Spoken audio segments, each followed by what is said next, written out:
ngasi Operation Kulengi oina hangiba home quarantine center si mainly akogi target ti kemi nate koi wakhalon de akogi mapalam da laiba akogi kunung hi sai naw sel se mayam si cha sing mayam si koina la abu matungda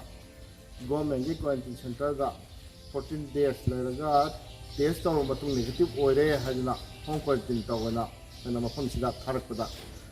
magi yumda akogi Kungangi lamsingda yumda changru matungda magi separate bathroom, separate toilet,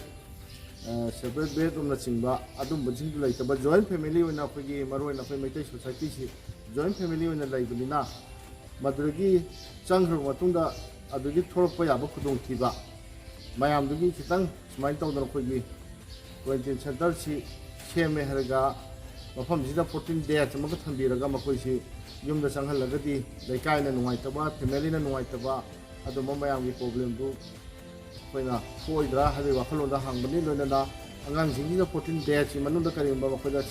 silent symptom la agadi koina adugi infan wesi oiba deso mayam adagi CMO sing koina contact tawga thamni makoi singda koina mas anytime adu information pinaraga koisi angang jingi smai tawi kaidawi habel singda makoini adu guideline session mayam lawraga hangbani aduna angangsingina 14 days si loraga changhiba kanda khoi khunsiga kanamatana makhoi nuaitaba natagana koi hangoiba adumba miyeng na singmadu adumba thokre si hanga matung sida lairoba changhiba angangsingdo adugi damukta mainly koi home quarantine mayumda tawgadabadu mayumda khudong chadabadu makhoi sida quarantine tawbiraga adugi hambani koi adui wakhalonduda khoina frontline da thoga thausi tawjabani